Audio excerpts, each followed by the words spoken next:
Hello, it's Mark Atwood, and this is Adventures in a Meat Suit. Today, I am joined by the wonderful Janice Barcelo from New York. You're in New York, right, Janice? I'm assuming still there. I am in New York. Great, great to see you again. Janice has written 3 books called Birth, Trauma, and the Dark Side of Modern Medicine, The Dark Side of Prenatal Ultrasound, and also Our Wireless Device is Really Safe. They're the 3 books you've done since 2015, as far as I can see. Is that right, Janice? Yes, sir.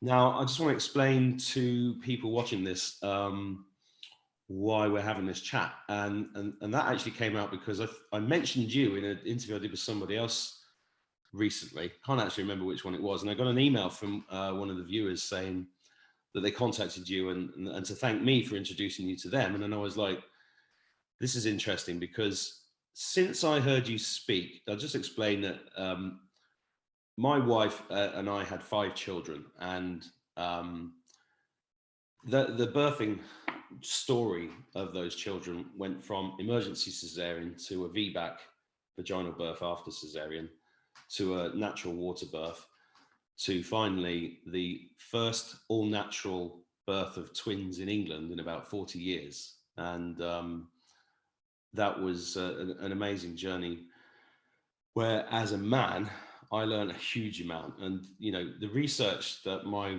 wife put into learning about birth ended up with her actually speaking to Janice about 6 years ago. And I listened to that. I think I had a brief chat with Janice, but then I listened to that whole interview that happened back then. And obviously what happened, Janice, is that you planted seeds in my head that were little seeds then, but are now big oak trees. Yeah, that's great. And, you know, we're in the middle of the craziest year in human history, which is really about good versus evil. There's nothing to do with a virus. That's right. It's about good versus evil. And the human race has been under the cosh of very, very evil influence for a very, very long time. Demonic, evil, real demons, in my view. Well, it's not just in my view, it's a fact. And when I first heard Janice talk about birth, because of what I'd witnessed as a man who initially had, like most people, really never thought too deeply about it. You know, birth was birth, and it is what it is, and as the system is what the system is. But Janice, you spoke about the Luciferian disassociation of the spirit from the body right before birth, you know, even before birth. And then this whole satanic birthing ritual that goes on in hospitals, and then the ultrasound and the vaccines, and all of these incredibly controversial subjects. And the reason they're controversial is because they don't want us to talk about them. But it's extremely close to my heart, because I think one of the biggest things that will come out of this when we get through the other side of what's going on in the world right now is that we're going to have to face up as a species to this truth, which I hope you're going to expand upon in this chat, and then get through the other side and find a better way of doing things, because it's essential for the human race to evolve in the right way. I know that's a bit of a long intro, but It's obviously affected you on a deep level, the information that I shared, and also your own personal experiences with childbirth and how it may have influenced your children and your marriage and your life in general. Of course, most of us, you and I, and millions of others, were born in hospitals and severely traumatized as a result. And we are altered from the trauma. Our capacity to connect with the divine mind is broken. That link is broken. Sometimes at conception, because of the way our sexuality is being manipulated and the way people are being conceived is rather vulgar and carnal based instead of conscious conception. Um, so there's a lot of darkness around how we are bringing spirit into matter. that is affecting the human race. And because it's affecting us, it's affecting all of creation here. All living things are negatively affected by our species because we are, so, we've become the most dangerous species that ever existed. And it's because of our separation from our source and because our link with the divine mind has been broken. So, and it's deliberate, it's purposeful, it's been um, socially engineered. Did you want to say something? Because I see your. Well, no, I was just moving actually, but I was thinking that when I first heard you say that stuff, I was nowhere near as far along as I am now in my own personal sort of spiritual development. But it rang true for me 6 years ago because of what I'd seen. And but if you told me another 10 years previous to that, I'd have thought you were crackers. And I think that's and I know because since I heard you talk about it and I looked into it more and through my own experiences, I've discussed the same subjects with many people and they think I'm crackers. But there is this moment because I mean, what to me, you're one of the true heroes of the human race, and you have been in the wilderness shouting, not shouting necessarily, but speaking truth for a very long time when very few people wanted to know. And you talk about things that really upset people because the power of the mind control is so great that they don't want you to look at this because it's all part of the secret and all part of the way that they've managed to control the human race so well for so long is That's right. by making these things taboo and to make you sound like a nutter. And while we were having dinner earlier, my 16-year-old son and I were listening to one of the talks that you did, and he was going, "Yeah, she's right, she's right." I said, "I know she's right." And I think you were talking about bringing up children in petri dishes and children, all of this. What can only be described as satanic developments in the way that birth is supposed to be. Test tubes and, people men going to sperm banks and all that kind of stuff and all that. It all makes complete sense to me now. And the reason I'm spelling this out a little bit here is because a lot of people watching my channel will completely resonate with what you're saying. But the majority of people in the world still, ones mainly wearing the mask, have absolutely no idea that any of this is going on. Most people don't have any idea this is going on. Most people are under a spell. They're completely mind controlled. Yeah. And so they go along with it, But let's talk about that. Let's talk about what birth is supposed to be, for starters. Yeah, that's a good idea. And just acknowledge that from the point of creation and from the point of a loving source that's behind life, birth is supposed to be the culmination of love, the fulfillment of love between two people. In an ideal scenario, two people who deeply love each other will make the choice to bring their love into eternity through the creation of a life. And in the creation of that life, they will seek to bring God into their union so that the child will be in the true image of what we call the creator. And as opposed to wounded, damaged, traumatized, altered, um, very much in the image of the creator's adversary. Okay, the adversary, we can call the adversary Lucifer or Satan, who seeks to disrupt, to morph, and destroy everything the creator has brought forth, because this energy despises the creator and despises love. It has no capacity for love itself. So it seeks to destroy everything that is good and beautiful in our world, especially us. And this energy is moving very strongly through the people who are in control of the medical establishment and the media and the governments and you name it, every institution in what we call Western civilization, right? has been infiltrated, religion, big time. All of these institutions have been infiltrated by this energetic source of darkness.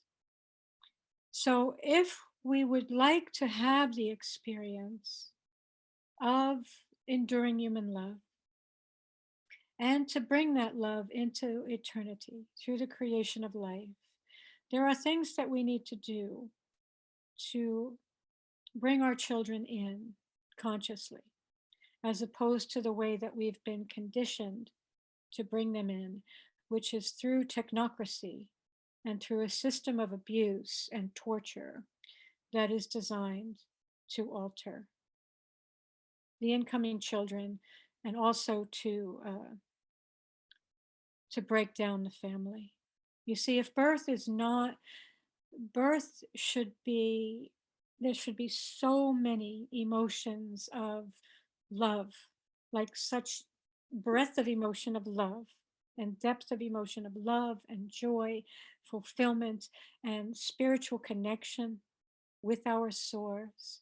When that is not the experience, when the experiences of drugs that have altered our consciousness, extreme trauma for the mother and the baby, the father who's forced to watch his beautiful beloved and his child being abused by people that you know, the father feels that he has no control over what's happening to his loved ones.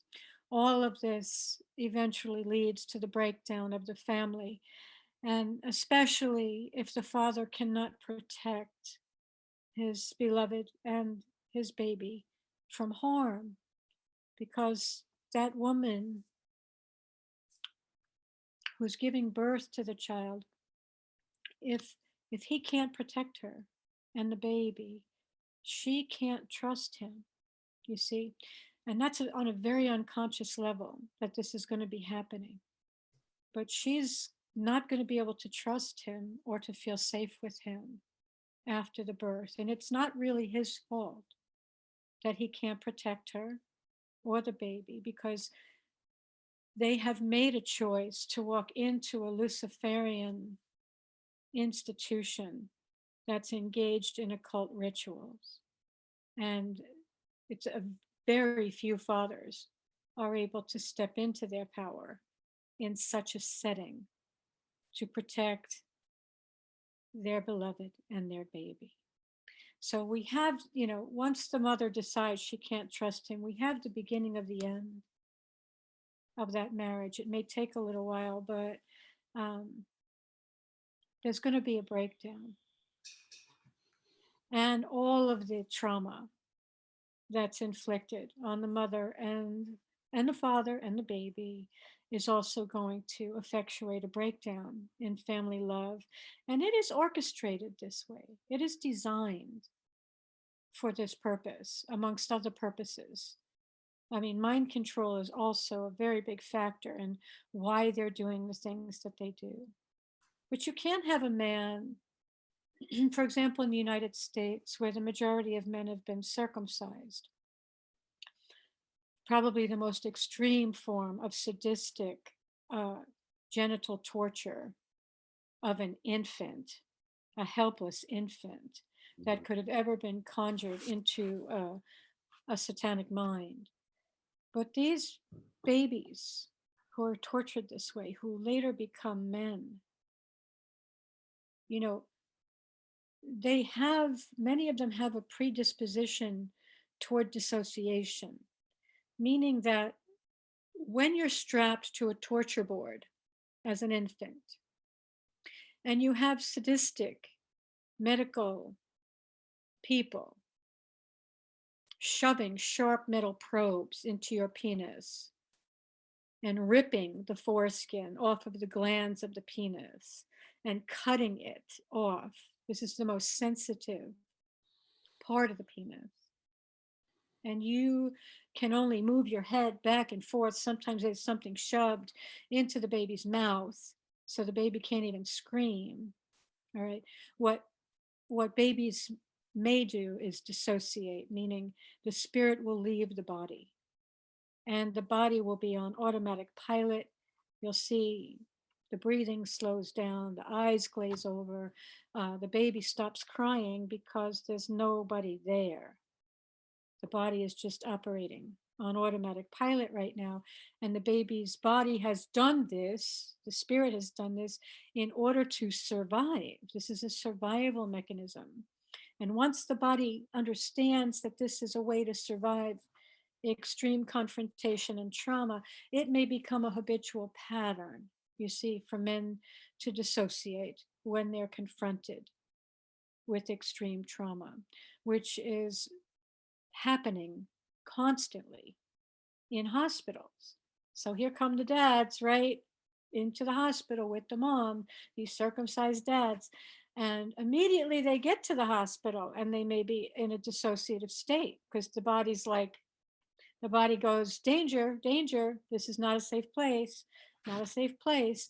So dad dissociates and he can't step into his power. This is not a choice.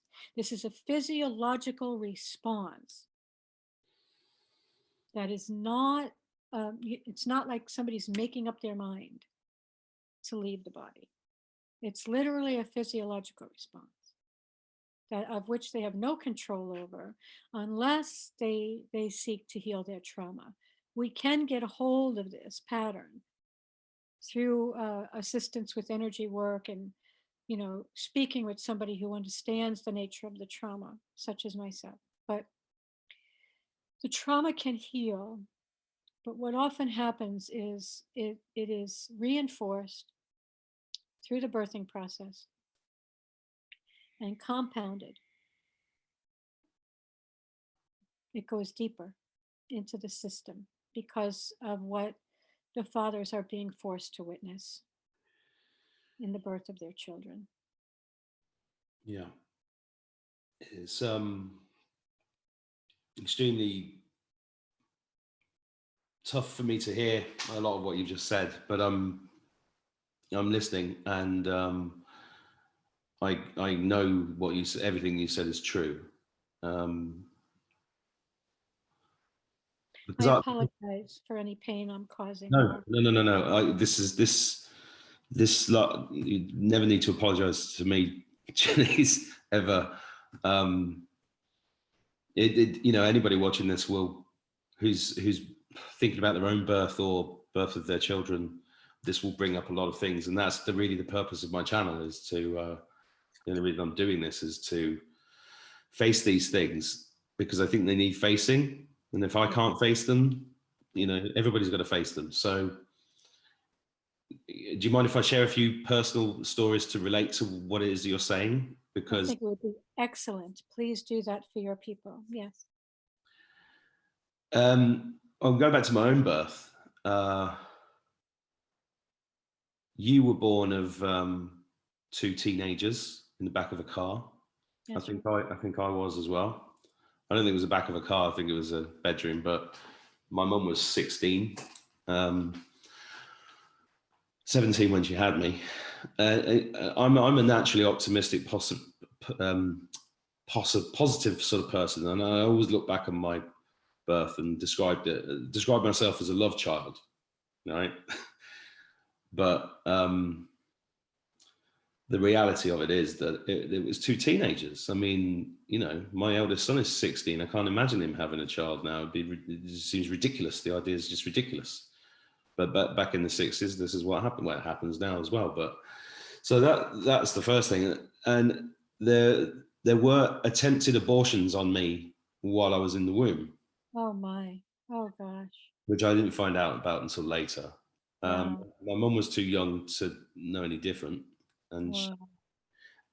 and I did feel like I grew up in a lot of love, but the disassociation thing, I do, and I'm flipping forward now to the birth of my first son, and something really hit me then, and that was one of the reasons why people can't own up to the fact that they may have caused their children damage through things like this or through vaccines is because facing up to the fact that you may have caused damage inadvertently without realizing it and innocently to a child is that blocks you off, right? So that's why this is a difficult subject to talk about, but it's an essential subject to talk about. And I said the first childbirth was an emergency cesarean. And then as you were talking, I suddenly saw myself. I thought I was being the hero. I was there. I was holding my wife's hand whilst they were butchering her. Yeah. Yeah. And I thought, well, I'm doing the right thing here. I'm doing a good thing. But actually, I let them do that.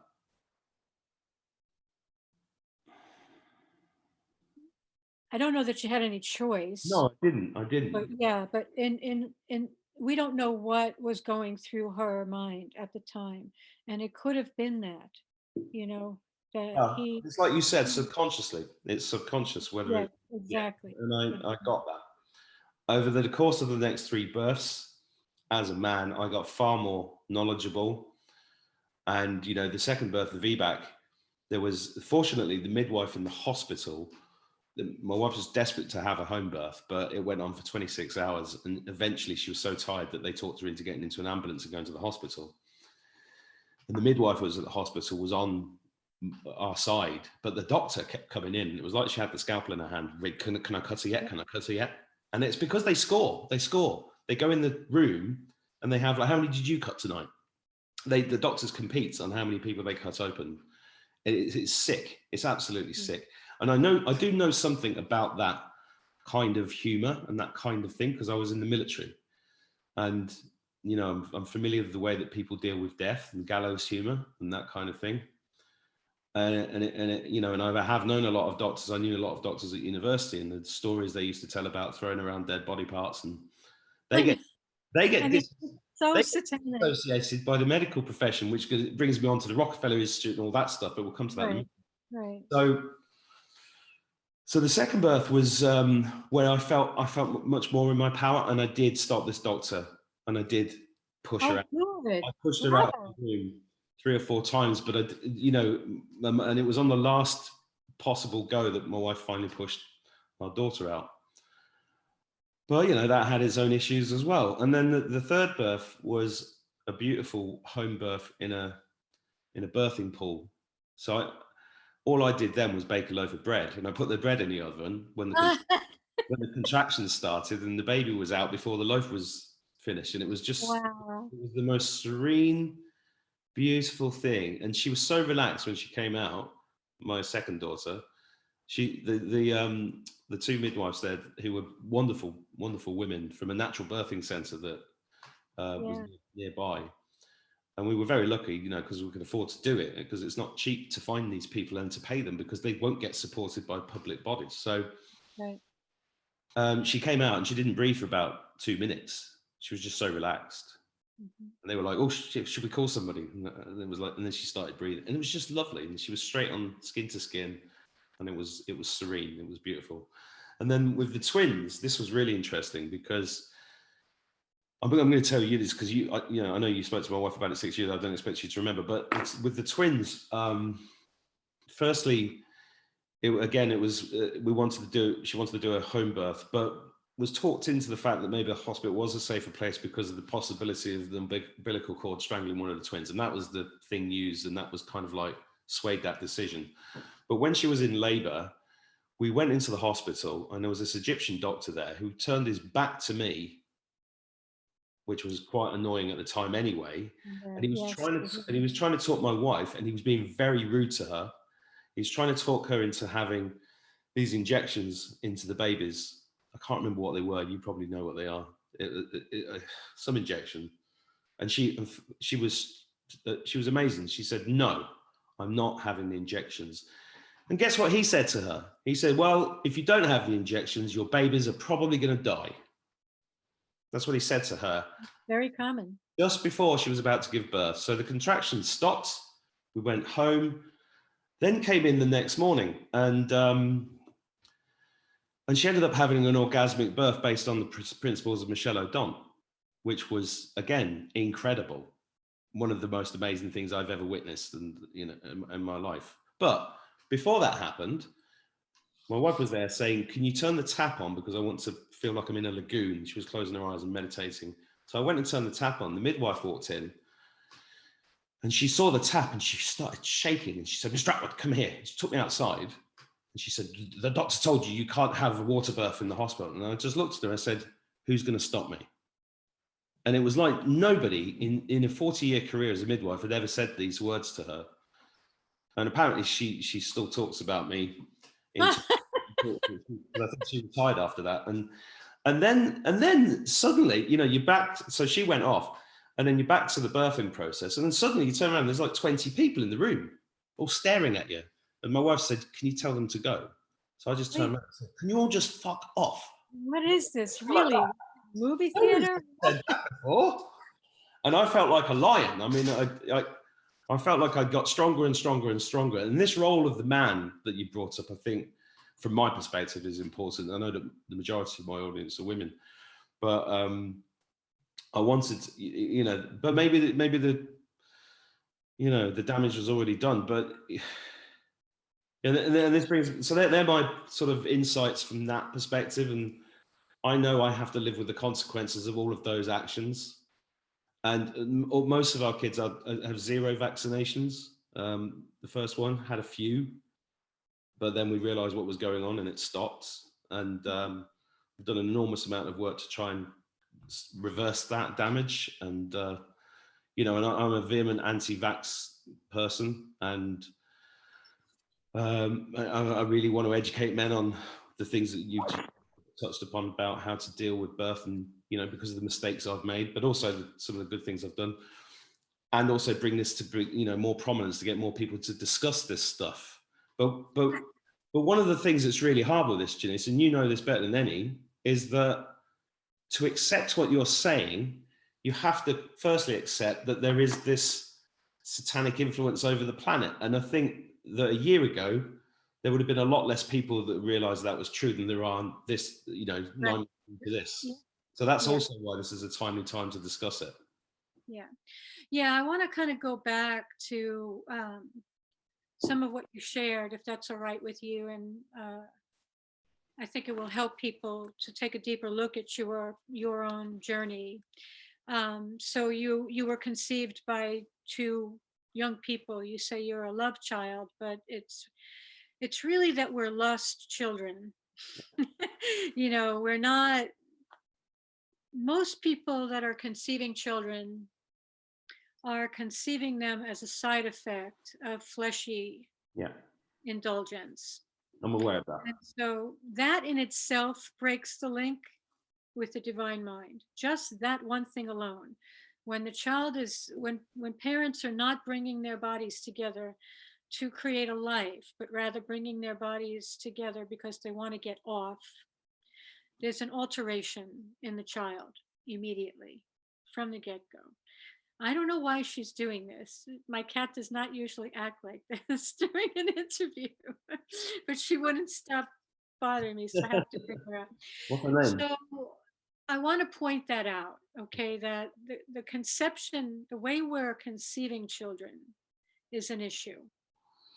And children should not be conceived as a side effect of fleshy indulgence. It's not the right approach. Secondly, when a child is conceived that way, as you and I were, we spend the first 6 to 8 weeks in the womb completely alone.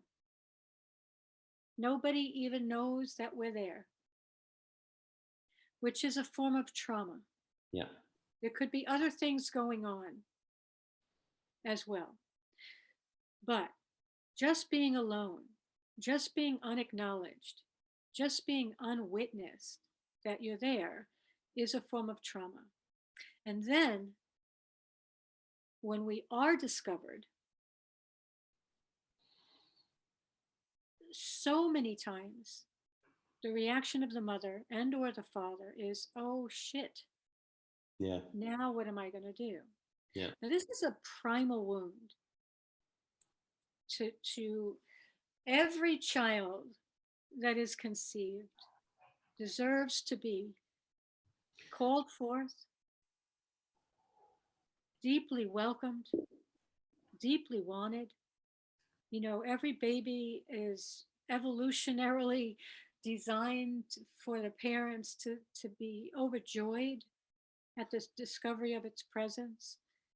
And that discovery actually should be happening before we even conceive the child. We should be making up our minds that we want to bring forth a child, and we're going to bring our bodies together for that reason.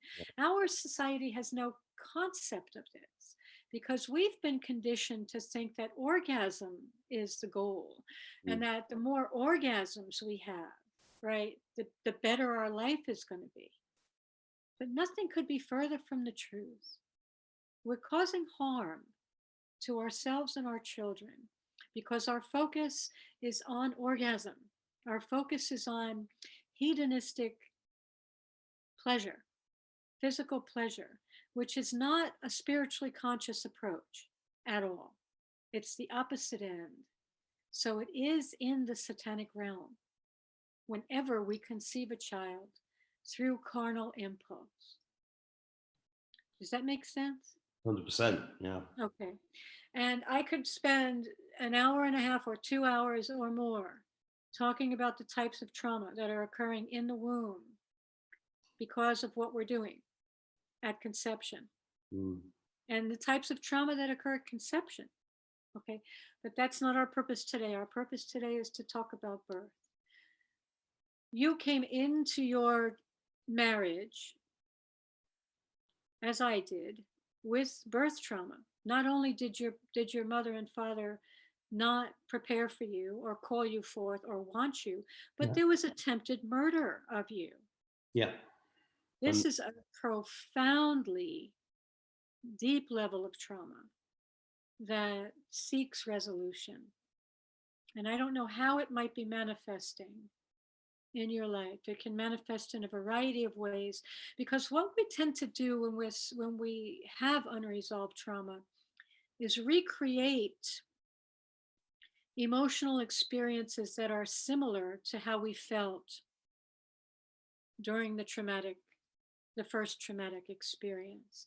So that would be something for you to explore. And I've explored it in my own experience because obviously my gestation was also extremely traumatic. I've written about it in my birth trauma book, which I recommend people read, Birth Trauma and the Dark Side of Modern Medicine, because it can trigger recognition for other people in reading my story and reading other people's stories. There's many, many stories of birth trauma in my book. So it will help people bring the trauma to consciousness. That's one piece of the healing, is bring awareness to what happened to us, and then finding a modality, a holistic modality that will allow our nervous system to work it out. So I use a Japanese system of energy medicine called Jinshin Jitsu to work out the trauma. In any event, you came into your marriage with trauma. I'm sure your wife did as well. We don't know everything that's gone on for your wife. You may have explored that with her at this point, but when you first created your first child, you hadn't explored it. And so women especially tend to give birth the way they were born. I don't know if your wife was born through C-section. How old are you, Mark? 51. 51. So you're 11 years younger than me. And it's possible that your wife was born through C-section. It's possible that many of the experiences I don't think she was. that occurred during the birth of your first child were similar to the experiences that occurred during your birthmark and during your wife's birth. There's a tendency toward traumatic repetition, especially in the area of prenatal and birth trauma.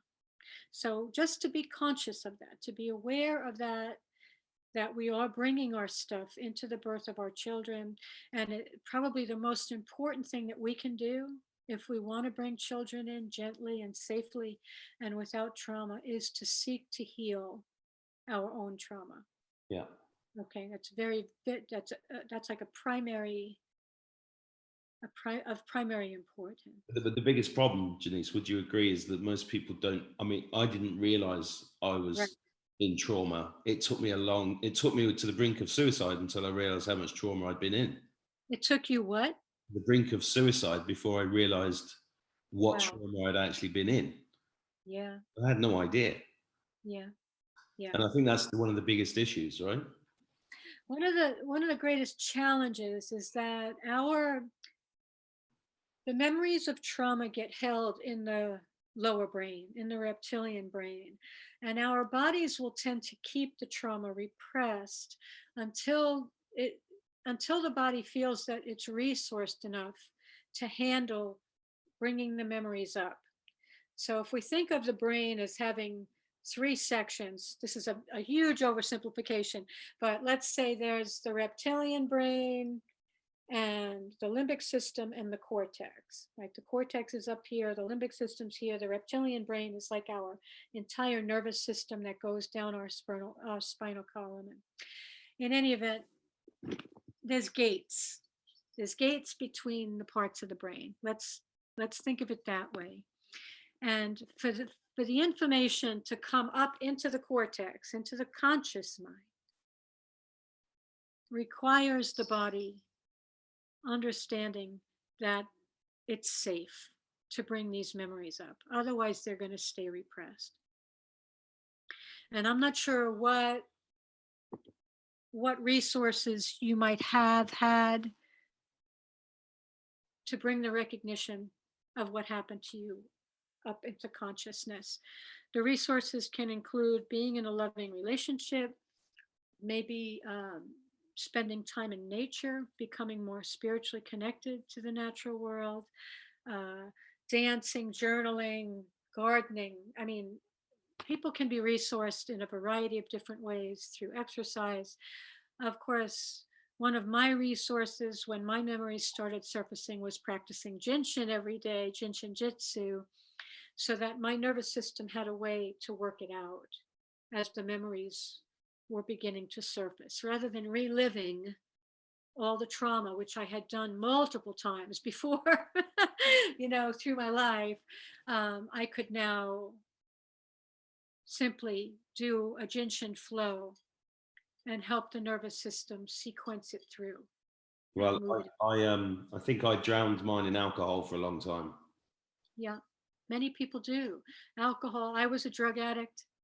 Until I was in my mid 20s, I was severely addicted to prescription pills that were similar to the drugs that I was born on. And this is the other thing, this opioid addiction problem. We have to understand that our children are being born on opioid drugs. Okay, even Pitocin. Yeah. I think they call it syntocinon in Australia and the UK. Is that the But fake oxytocin? what?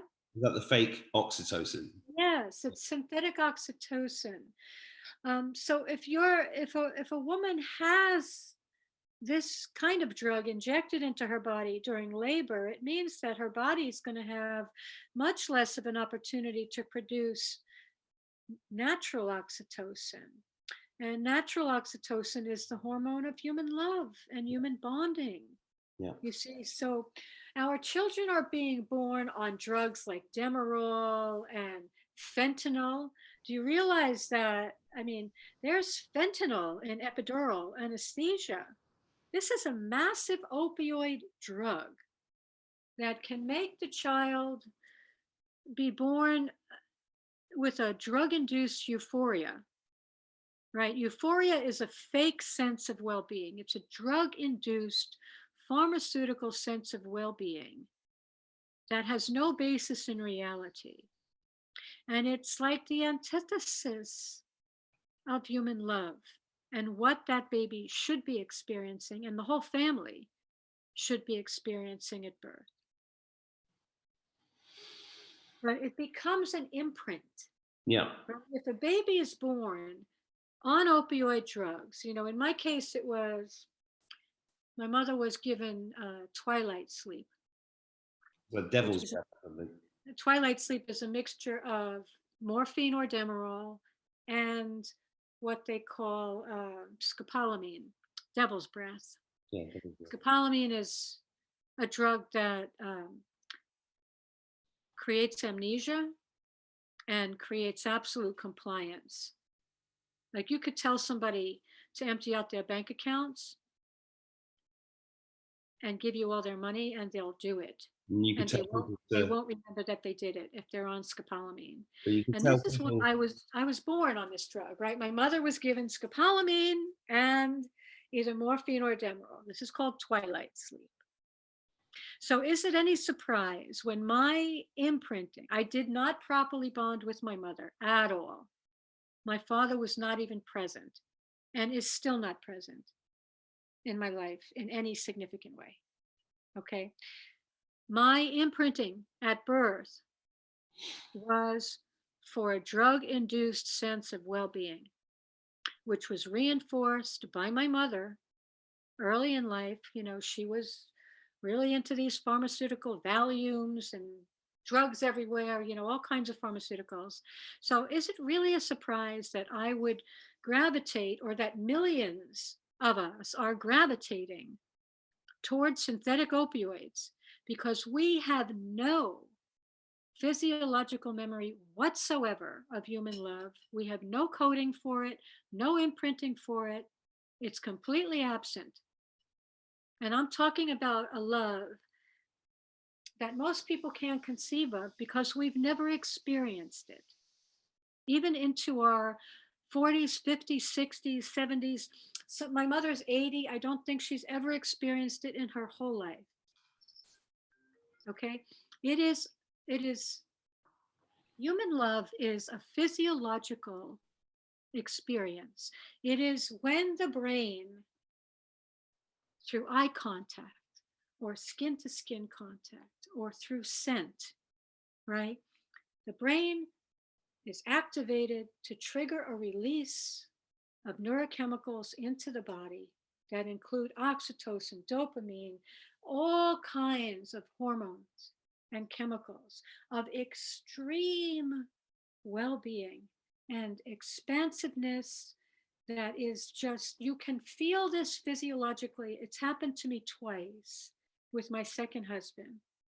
Never happened in the 16 years I spent with my first husband, has never happened with any family member, any biological family member. With my second husband, it happened twice, I think, or maybe three times through eye contact. My brain was just, I mean, my brain was activated somehow through the eye contact. And there was a flood into my body that was unmistakably, physiologically, and unmistakably love. And it's those experiences that my body now has a memory, finally, of what I am supposed to be experiencing in this world and in this life, that I was denied at birth and was denied throughout most of my life experience. But we are all wired for this. You see, we are all expecting this as our birthright, and it is stolen. It is completely hijacked by the medical establishment and through all of the trauma during conception, gestation, and birth. So we have a massive opioid addiction problem. And I'm going to tell you, it is 100% the responsibility of the medical establishment that is driving this problem, and that also has come up with a solution to the opioid addiction vaccine, you know, which will prevent the opioids from actually triggering a sense of well-being in those who take them. Mm-hmm. They shut off all the oxytocin receptor sites, this vaccine. It's almost as if they hate the human race. They do. I know they do. You see, this, Mark, this is something that is terrifying to people. Yeah. But these creatures are, they're not human. They're not human. No, They're not human. I've come to the They are same. not human. Yeah. I mean, I would venture to say that some of them, you know, if we go back to the Bible, and we look at the story of Eve, and we're going into a very deep topic right now. But in the Bible, we're told that Eve was beguiled by the serpent.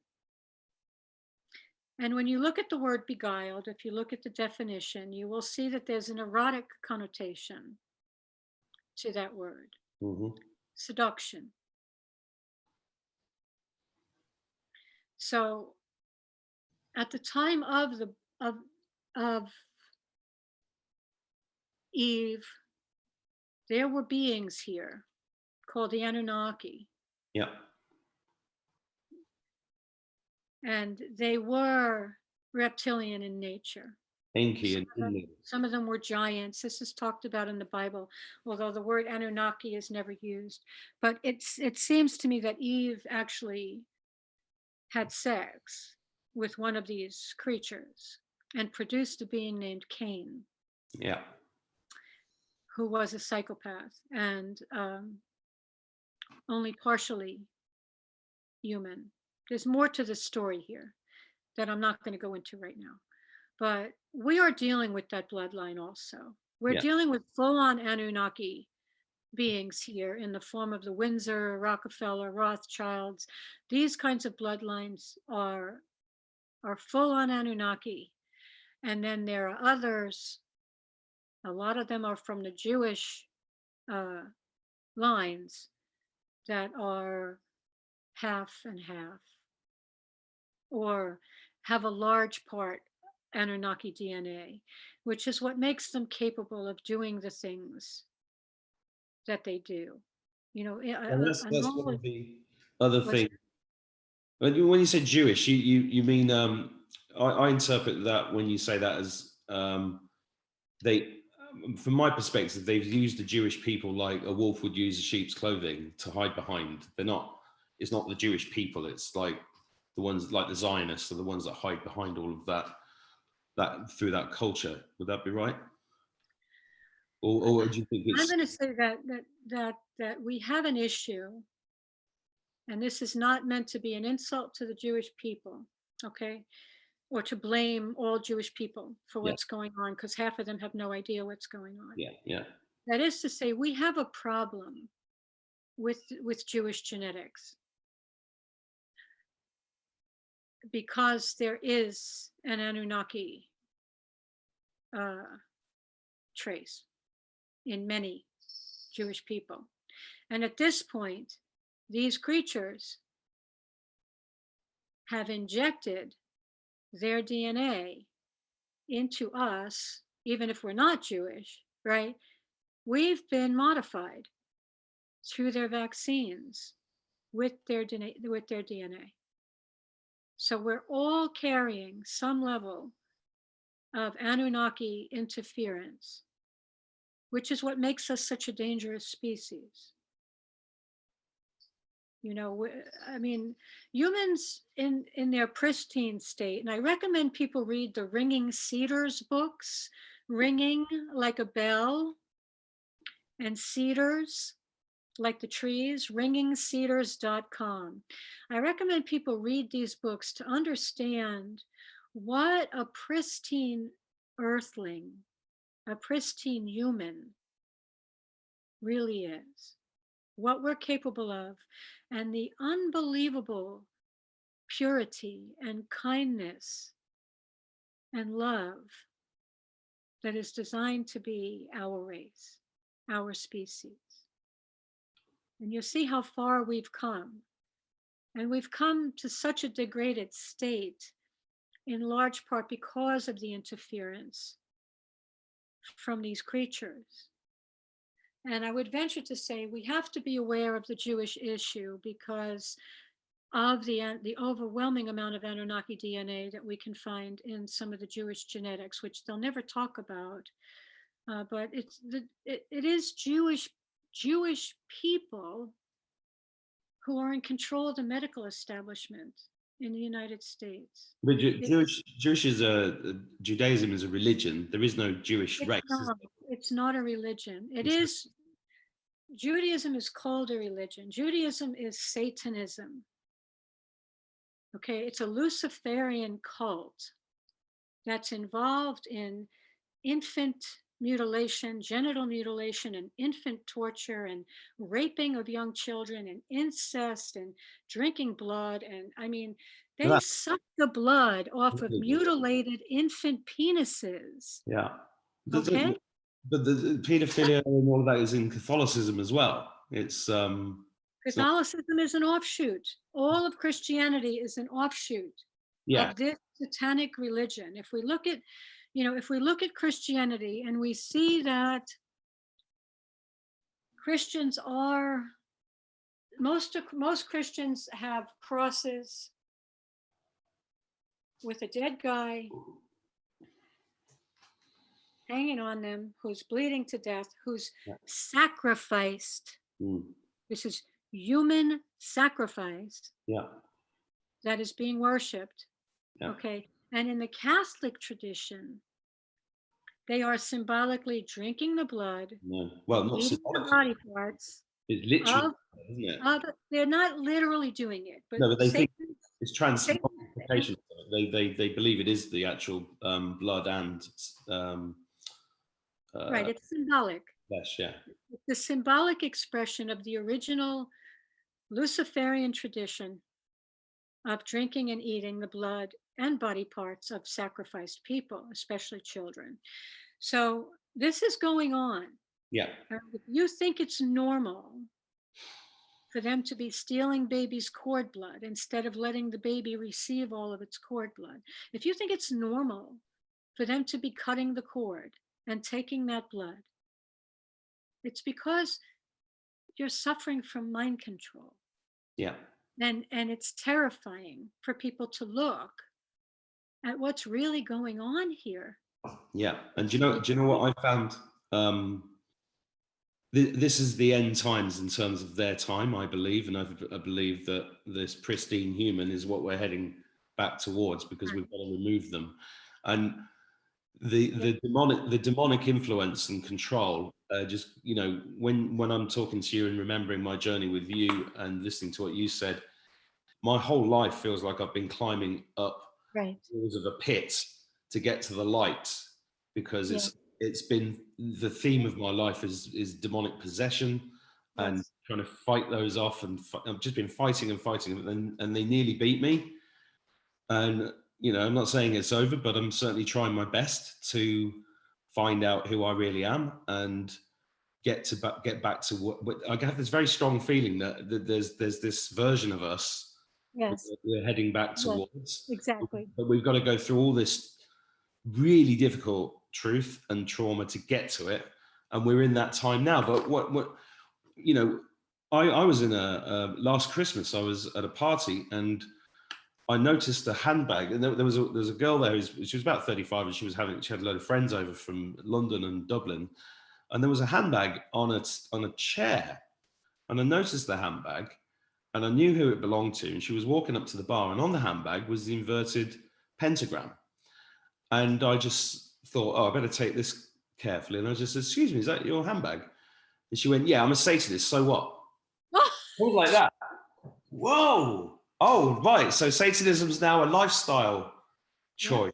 Yeah. And she said, and I didn't buy it, but I was like, this is how far it's got. These mind-controlled younger people, well, not just younger people, but now have been told it's okay to go out. And and this is Ireland, right? Ireland, 15 years ago, the idea of abortion here, you'd have been stoned in the street, and then they just allowed abortion to happen a couple of years ago. And I put something about it on social media. I got never been so attacked in my life. Just saying that abortion's murder, because it is. Of course it is. Of course it is. It's human sacrifice. Human sacrifice. You know what? You know what? Because people are engaged in their fleshy activity, right? They're engaged in getting off, and they're willing to murder their children so that they can continue getting off. This is why I say to you, this is 100% satanic activity. Yeah. All of it. All of it. Yeah. And this is what we need to come to terms with. And it's not easy. None of this is easy. All of this is painful. And people are very attached to their sexual pleasure. Well, So when I try to explain that we're going down the wrong path with this, we need to get a handle on these carnal impulses and to direct this energy into the creation of life. Most people think that that's ridiculous. Like, well, why, it is, you know, you we're, couldn't we've really, you couldn't really have picked a harder argument to win. I didn't I know, choose it. I know you Okay. didn't choose I didn't it. choose it. That's the same. I'm just really conscious of it. Like, there's no going back once you see this, Yeah. that I would never, like, there's no way that I could engage in carnal activity again, because I know what it does and I know where it brings me, and I know the harm that I'm causing, not just myself, but if that man has a release, it's causing the creation of an entity. I don't want to get too deep into this. There's a lot going on with this energy that we have not been told about. And I go into this topic very deeply in my parenting program, Okay. because I am trying, ideally with the parenting program, we can get to the young people before they conceive their babies, that we can educate them and bring their consciousness up, and we can help them heal their trauma ahead of time, you see, so that when it comes time that they are ready to meet a beloved, they're not going to enter into a false union. They're not going to conceive their babies haphazardly. They'll make good choices, and their children will have a chance to come in intact. And it's the children. It is. If we can succeed in what I vision, how to bring children in, then those children will be changing everything on this planet, and we will be learning tremendously from them about our own true nature and about what is possible for our world. Why are we here? What is our contribution? What are we destined to do? You know, in my mind, the greatest achievement is to bring a child in consciously. And it sounds like you've come a good portion of that way, Mark, with your later birth.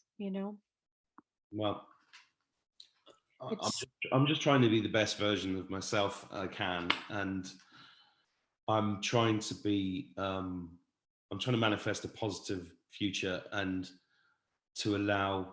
I think each one of us, if like yourself, if you can use your own scars and your own guilt and your own whatever in your own life and turn that into something good, then that's a worthwhile thing to do. And I have mentioned on this channel a couple of times that one of the things that I'd love to do with the rest of my life is to contribute towards this idea of bringing in a natural birthing system on this planet, where all of this satanic stuff was understood and the opposite was being done. Yeah, exactly. Because I think that's the way that we change the human race, because it has to start there. Yeah, Um, it does. Unfortunately, we have to talk about the satanic stuff so that we can break the spell. We have to come out of the mind control, you see. well, Uh, on the right yeah, channel for that's an unfortunate part of what we have to do right now. Uh, but you should consider participating in the parenting program, as should anybody that is interested to bring forth children, in the best and most loving possible way. And anybody that wants to be, I think all of us would like to create an experience of enduring human love, that. I would. and and to understand the keys to preserving love in our families. And those keys really lie in the way that we're creating life, and the way that we are directing our life creating energy, which they call sexual energy. It is not, it is life creating energy. And when it is misdirected toward a carnal action, there will be consequences, spiritual, and it could be long term if you conceive a child. through carnal activity, and then the consequences are passed on to the child. So we got to get a handle on this. It's very important. And that's where it starts. And then it goes on to getting a handle on what's going on in gestation, on what the medical establishment is doing and how it's interfering. And ultrasound is toxic. It is radiation. It is damaging. It is harmful. It needs to end. I've written an entire book on this topic with 1,600 citations to back up what I am saying. It is extremely harmful technology. Everything, every single thing that they are doing during prenatal care, every intervention during hospital birth is harmful. Yeah. Every single one. So, And I can explain in detail how that is, but we've already talked for a long time. well, there's a few things there. Firstly, how do people get hold of you for the parenting program? Where do they go for that? The parenting program starts in March 3rd. If you go to my website, which is birthofannewearth.com, birthofannewearth.com, you'll see the parenting program is pretty far near the top.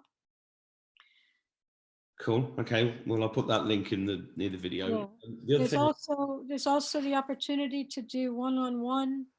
If you want to work on your birth trauma, if you want to, if you're already pregnant and you want to do parenting classes now because you can't wait till March, I have private parenting classes and I can offer help at any point along the way. So just let me put that out there. birthofannewearth.com is where all of that information is. Yeah. Exactly. Okay. Exactly. So I'll put that link in below.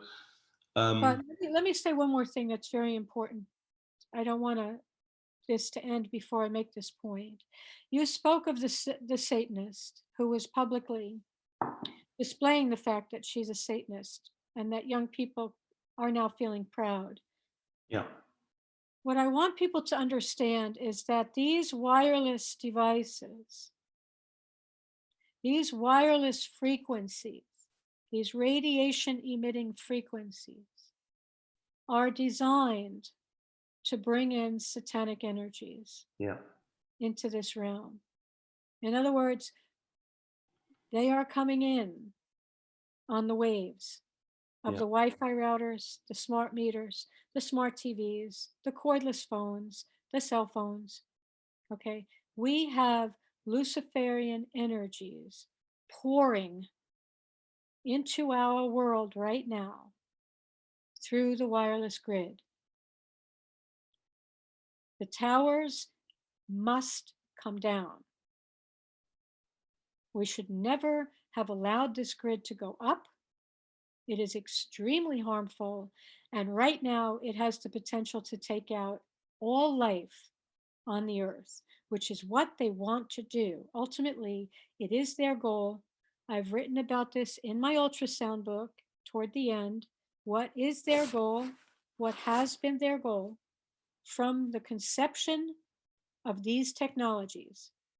Ultrasound is another radiation emitting technology that is a double whammy because not only is it electromagnetic radiation, but it's acoustic radiation on top of it. And it's a double attack on the incoming children that they are trying to influence these children satanically before they even get out of the womb. I've seen it. I know it's true. What have you seen?